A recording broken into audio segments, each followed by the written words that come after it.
Bom, então nessa aula vamos ver o chamado modelo de estado de sistemas lineares de tempo contínuo. Então nesse ponto, né, do curso nós já vimos 3 modelos possíveis, né, para representar sistemas lineares invariantes no tempo, de tempo contínuo, né? Equação diferencial, modelo de equação diferencial, função de transferência e integral de convolução. Tá? Todos esses 3 modelos, né, vimos também a relação entre eles, né, podemos obter um a partir do outro. Né? Todos esses 3 modelos são chamados modelos do tipo entrada-saída, porque eles só representam a relação entre os sinais de entrada e saída sem representar as chamadas, a gente pode chamar de variáveis internas, né? Que mais para frente vão ser mais detalhadas e que vão ser, no caso, as variáveis de estado, né? Que são associadas a esse modelo, tá? Que é o modelo de estado. Tá?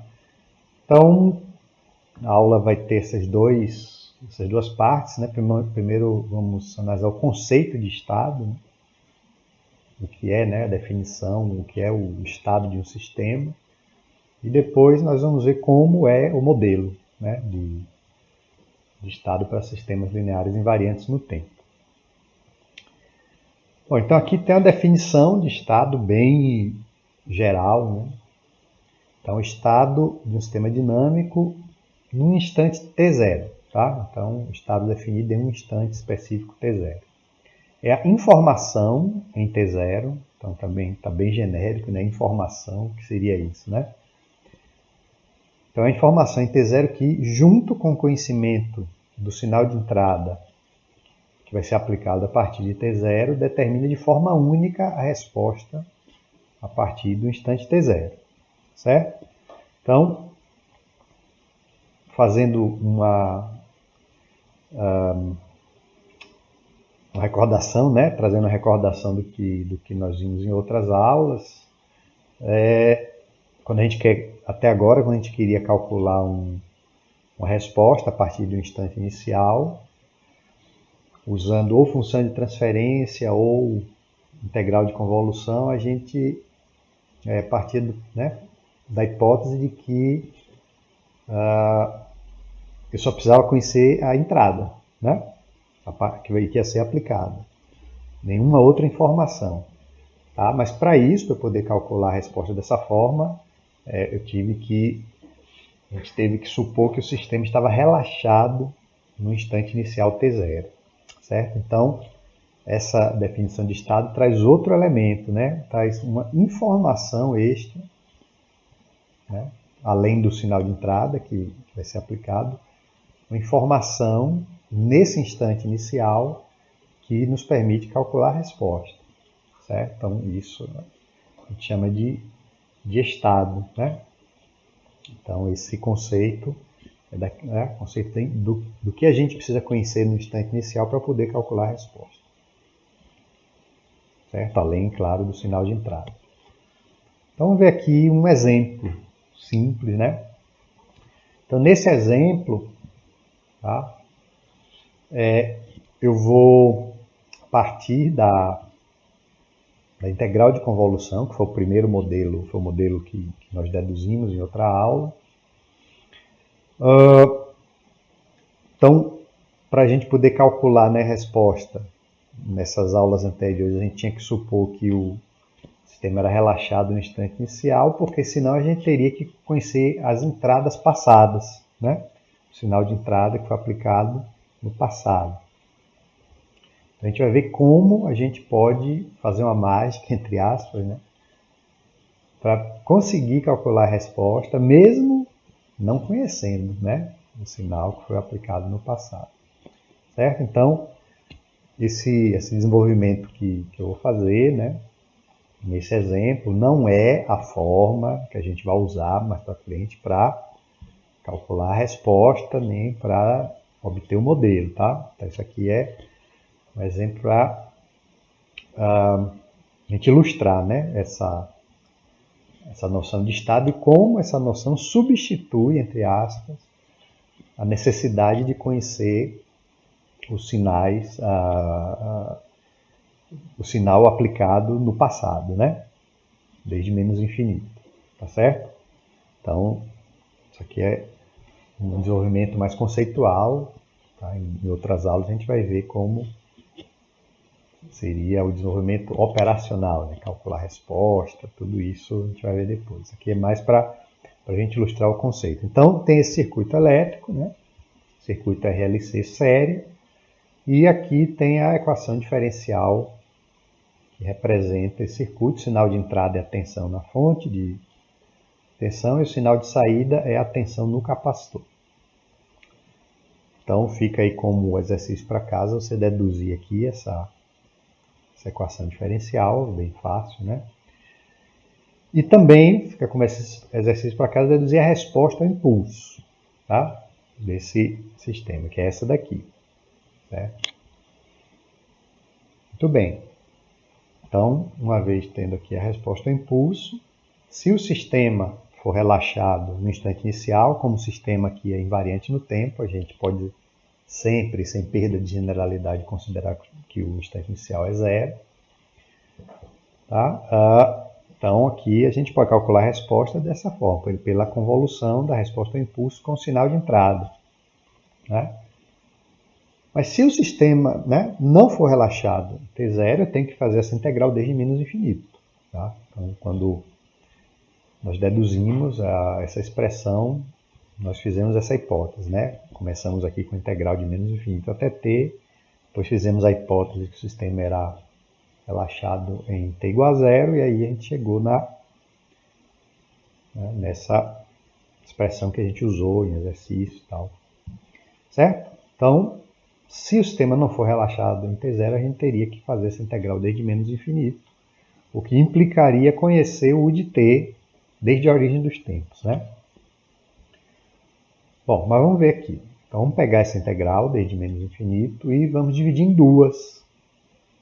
De menos infinito até zero, né? Assumindo que zero é o instante inicial, e de zero até t. Essa integral de zero até t, tá? G de t menos tal de tal é a expressão que a gente usou até agora para calcular a resposta quando o sistema era relaxado, em T0, né?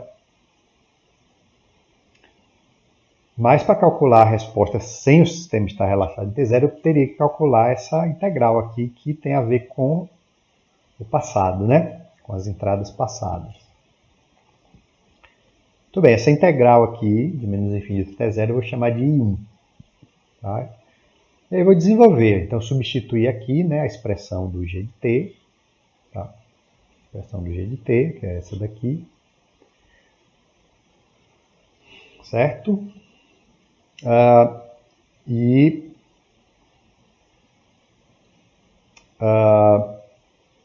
Exponencial aqui, né? Esses termos aqui, exponencial da soma, eu transformei em produtos exponenciais. E tirei da integral os termos que não dependem de tal, né, que é a variável de integração. Então, exponencial de menos t, aqui 2 exponencial de menos t, e menos 2 exponencial de menos 2t. Né? E separei, né? Aqui tem essa parte, menos essa. Ok? Pronto, e aqui então a gente tem essa integral aqui de menos infinito até zero. Tá?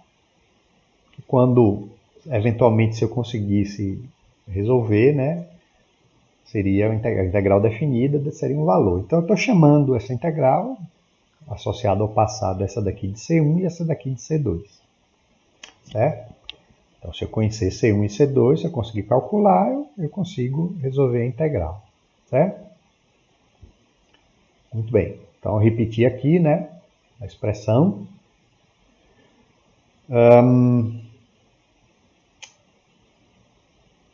Então, substituir aqui, né, na expressão de I1, C1 e C2. E substituir I1 na expressão total aqui do Y de T, tá? Essa expressão aqui total eu reincorporei aqui, né? Essa integral de 0 até T, certo? Então, essa parte aqui corresponde à integral de menos infinito até zero, e essa parte aqui é a integral de 0 até T. Aí, a partir daqui, eu vou calcular a derivada de y. Certo? Calcular a derivada em relação a t, né? Então, que é a derivada desse termo, menos 2c1 exponencial de menos t, e a derivada desse termo, 4 exponencial de menos 2t, c2. Mas a derivada dessa daqui, né? Dessa integral. Então, a gente fala, a derivada da integral é o valor, da integral de 0 a t, é o valor do integrando, né? Para tal igual ao limite superior, tá? Que é igual a t, que seria isso aqui, ó. Então, g de t menos tal de tal, quando tal é igual a t, dá isso daqui, né? G de 0 u de t. Só que como a função aqui eu tenho... Aqui é uma tecnicalidade, tá? Isso não vai, é um detalhe técnico, não vai alterar em nada, né? É que como aqui a função, né, que está aqui sendo integrada, ela depende do limite superior de integração, a gente tem que acrescentar esse termo, que é a derivada parcial em relação a t de g menos tal de tal, certo? Aqui é um detalhezinho técnico, mas que não vai, você não precisa se preocupar com isso, isso não vai alterar nossas conclusões, né? Muito bem, então agora eu vou pegar, eu tenho y de t e tenho a derivada, né? Eu vou fazer agora, substituir, vou pegar os valores de y da derivada em t igual a zero, que é o instante inicial. Então, y de zero, substituindo aqui, né? Exponencial de 0 é 1, né? Então vai ficar 2c1 menos 2c2, mais a integral de 0 até 0. Integral de 0 até 0, 0, né? Certo? E aqui, a mesma coisa, né? A derivada em t igual a 0, menos 2c1 mais 4c2, g de 0, aqui seria g de 0 u de 0, né? O g de 0, se a gente voltar aqui um pouquinho, o g de 0 ele vai ser 0.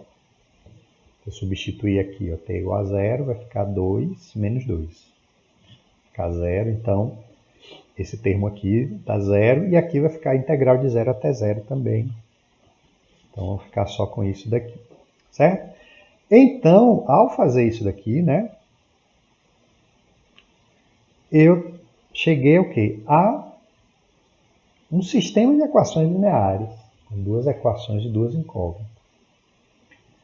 E esse sistema daqui, quando eu resolver, eu conhecendo y de 0 e y ponto de 0, eu posso calcular C1 e C2. Certo?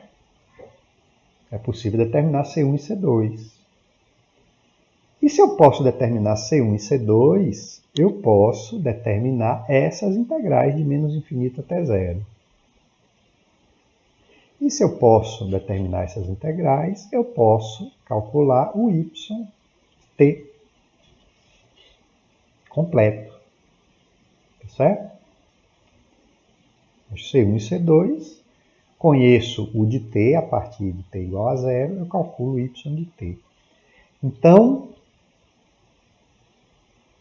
conhecendo C1 e C2 mais a entrada que vai ser aplicada a partir de t igual a zero, eu consigo calcular de forma única a resposta. Então, a gente volta aqui para essa definição. Ó. O estado é informação em t0, que vai ser t igual a zero, né? Que junto com o conhecimento da entrada a partir de t0 determina de forma única a resposta. E qual é essa informação aqui? Que junto com o u de t para t maior ou igual a zero, permite calcular a resposta. C1 e C2, que eu posso obter a partir de y de zero e y ponto de zero. Então veja que essa informação, y de zero e y ponto de zero, me permite calcular a resposta a partir de t igual a zero. Então, pela definição de estado, esse par, y de zero e y ponto de zero, qualifica-se como estado do sistema em t igual a zero. Certo? Então, veja que a noção de estado, né? Nesse caso, essa informação faz com que eu não precise conhecer a entrada que foi aplicada no passado, se eu tiver essa informação. Então, não importa a entrada que foi aplicada no passado. O que importa é o efeito dela no instante inicial. E o efeito que as entradas passadas têm no instante inicial estão armazenados no estado do sistema, que nesse caso aqui é essas duas informações, a saída no instante inicial e a derivada da saída no instante inicial. Tá certo? Então, isso dá uma ideia, né? Isso dá a ideia de estado, né? Estado, num determinado instante, concentra a informação do que aconteceu no passado. Informação relevante, não é que concentra toda a informação. Eu continuo sem saber quem foi a entrada aplicada no passado, mas concentra a informação relevante para poder calcular a resposta a partir daquele instante. Outra visão que a gente poderia ter adotado para chegar à mesma conclusão, né?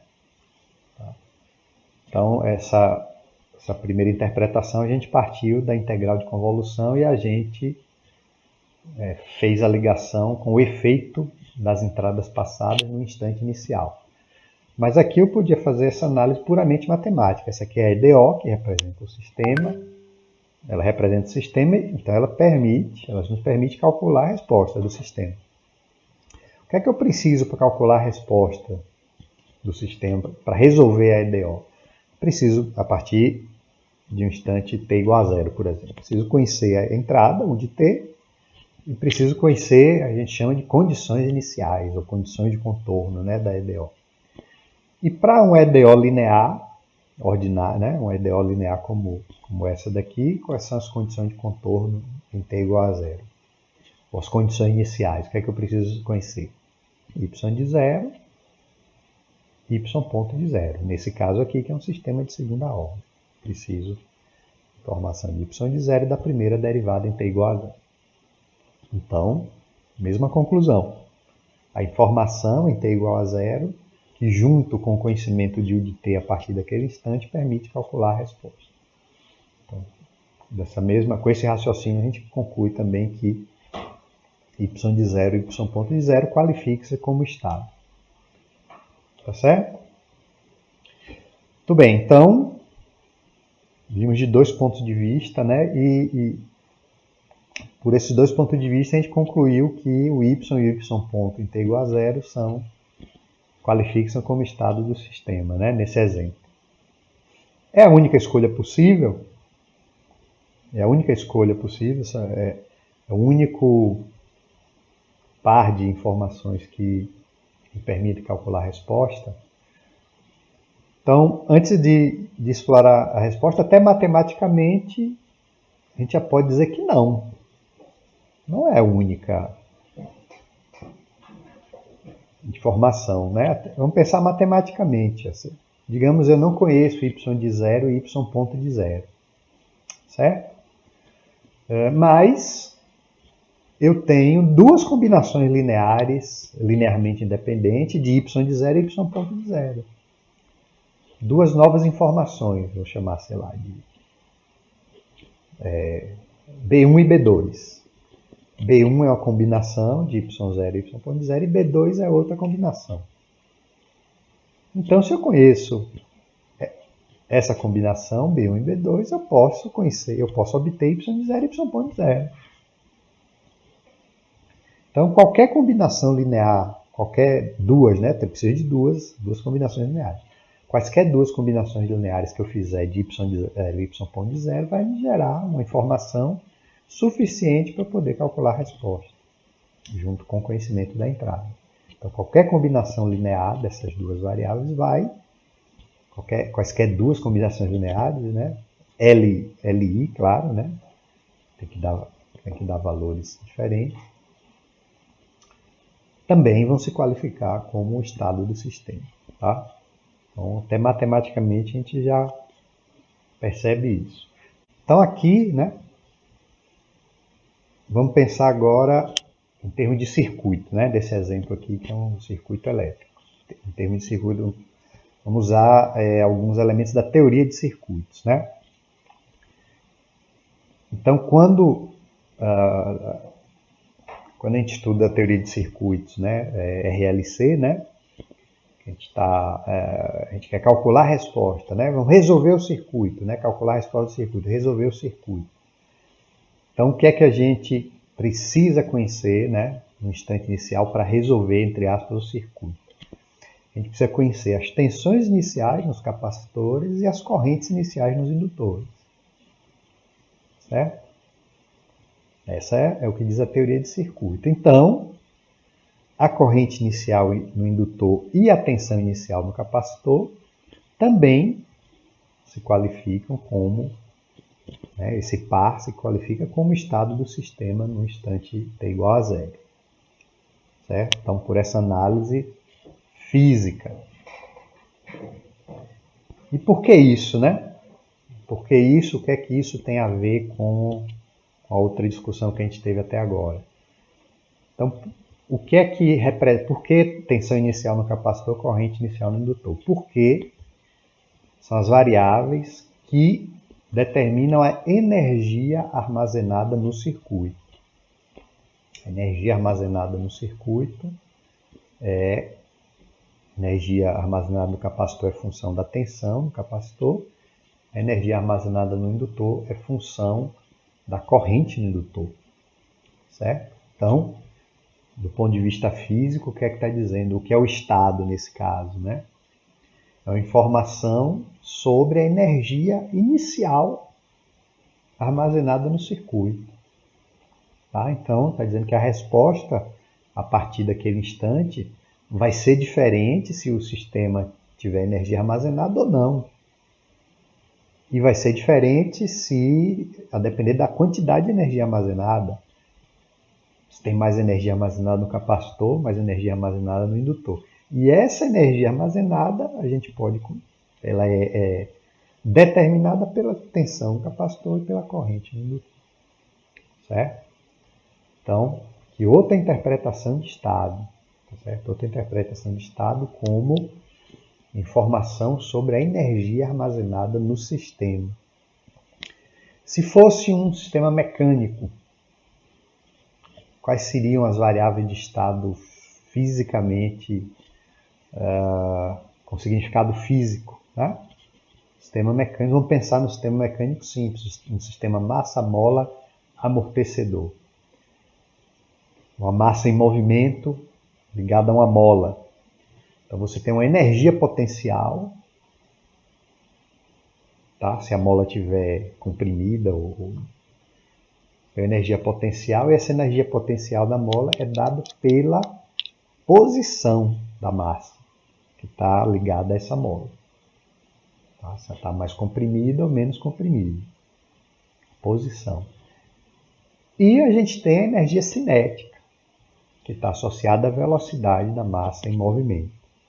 Então, em sistemas mecânicos, as variáveis de estado naturais, digamos assim, né? quando faz uma modelagem fenomenológica do sistema, baseada nas leis da física, né? Geralmente são as posições e as velocidades das massas. Um sistema fluídico, onde você tem armazenamento de fluidos em tanques. Bom, aí você tem armazenamento de massa, né? Armazenamento de massa, não é de energia, né?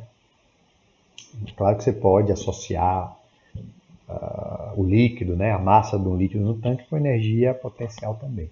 Então, você tem, nesse caso assim, mais diretamente, você tem armazenamento de massa, e quando você tem fluido circulando, né, na tubulação, você tem energia cinética, né, na massa em movimento.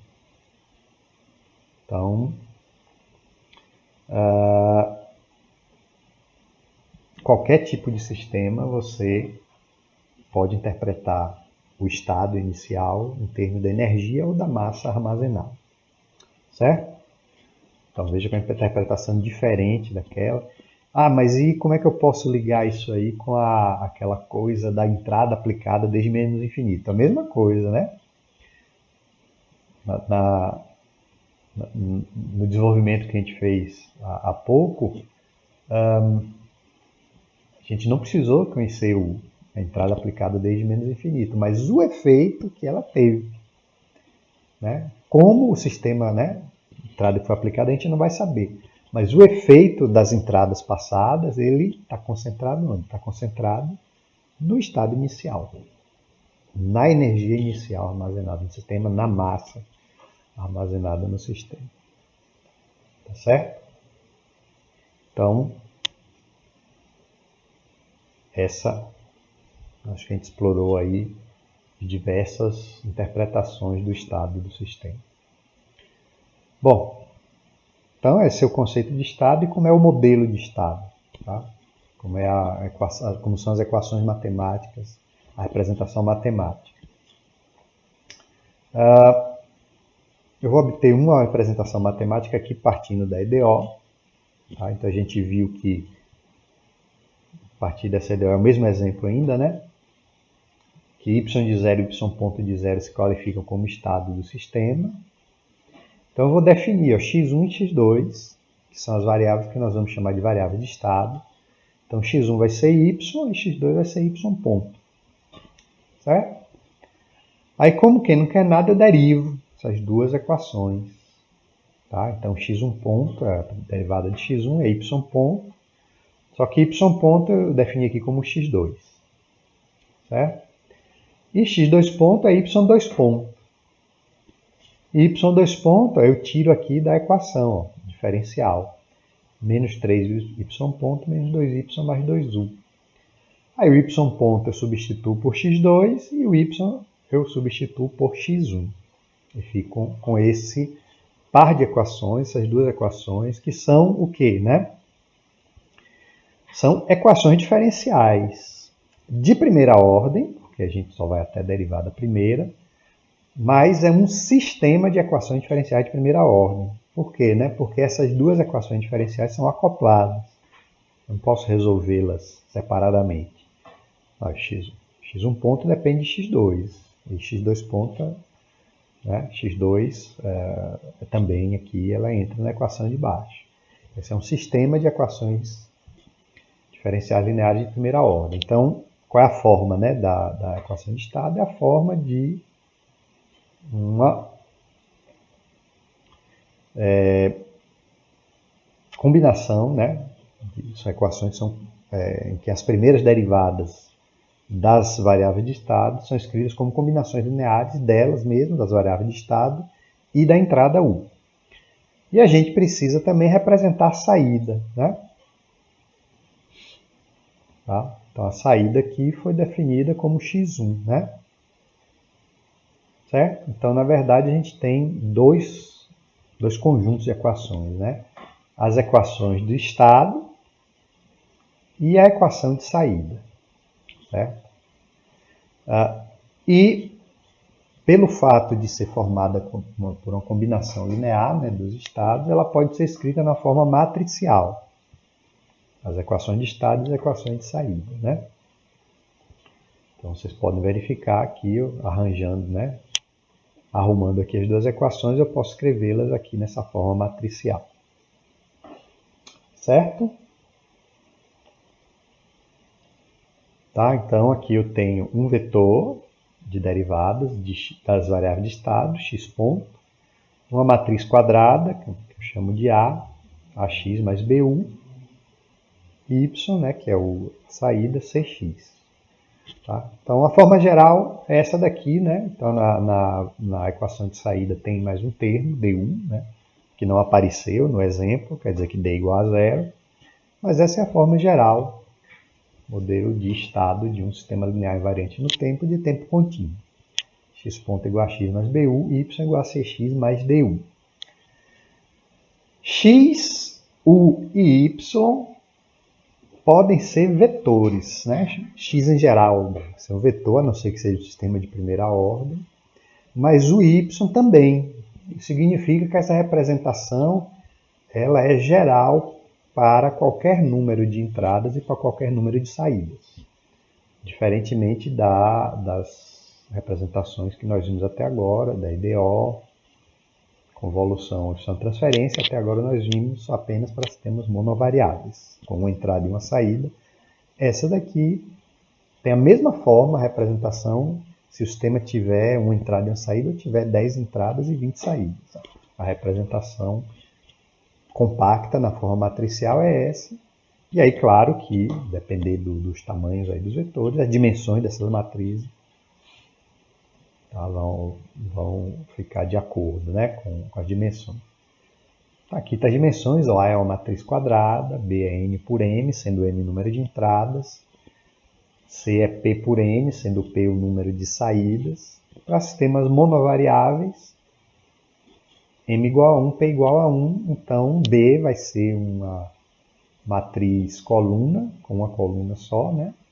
E C vai ser uma matriz linha, né? Um vetor linha, né? Como a gente chama. Vai ter uma linha só.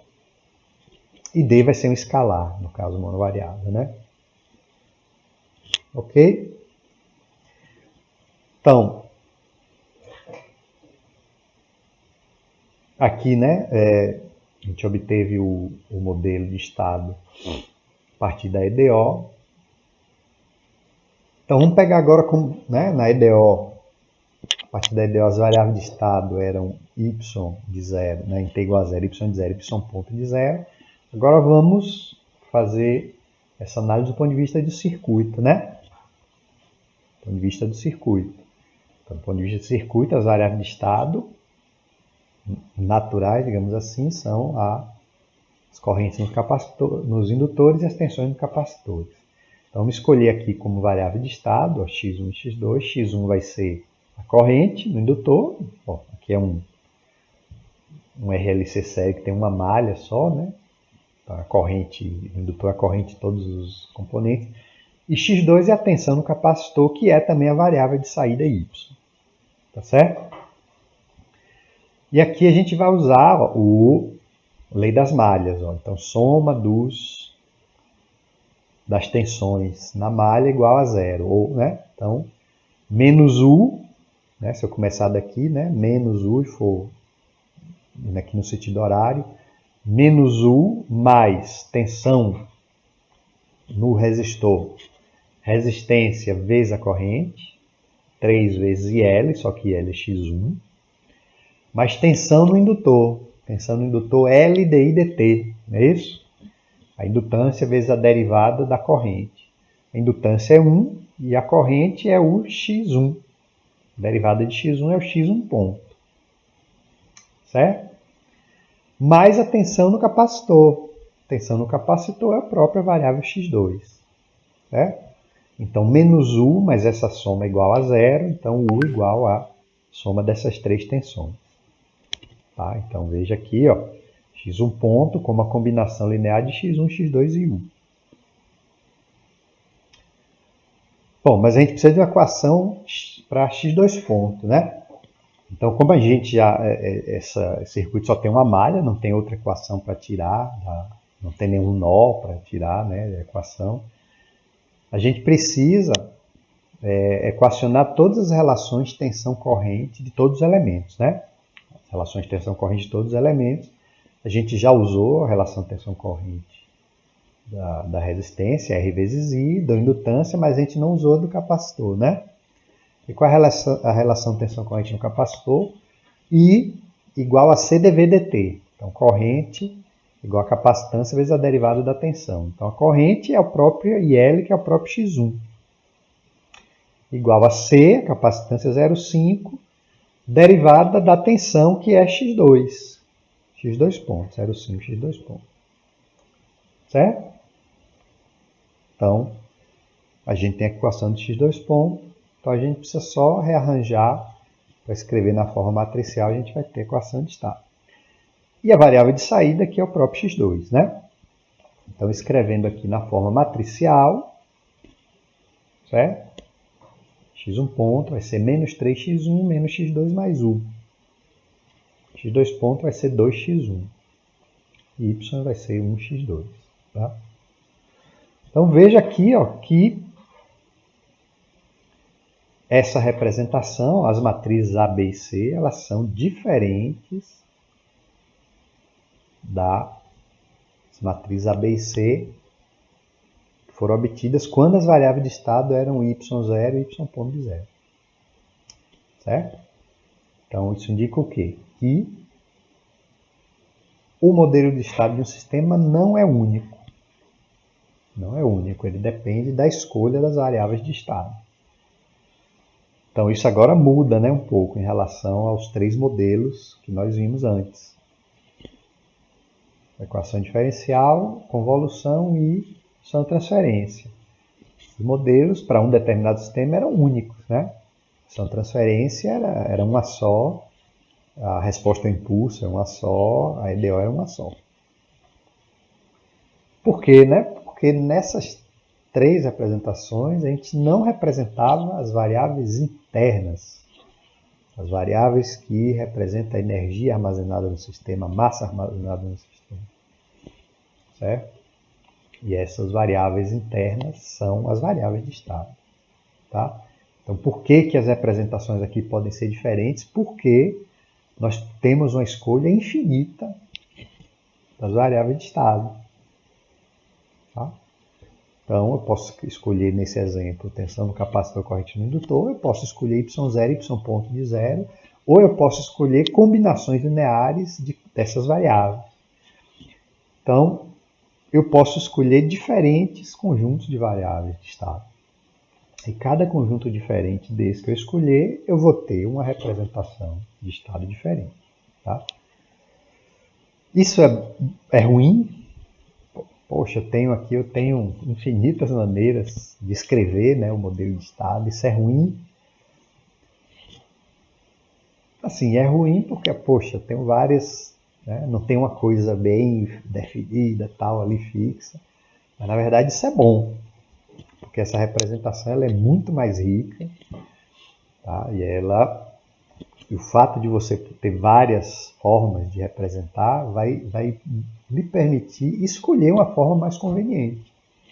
Então, se o que lhe interessa é uma representação onde as variáveis físicas estão representadas, no caso aqui do circuito, opa, essa última representação ela é excelente, porque além da entrada e da saída, eu tenho a corrente no indutor e a tensão no capacitor.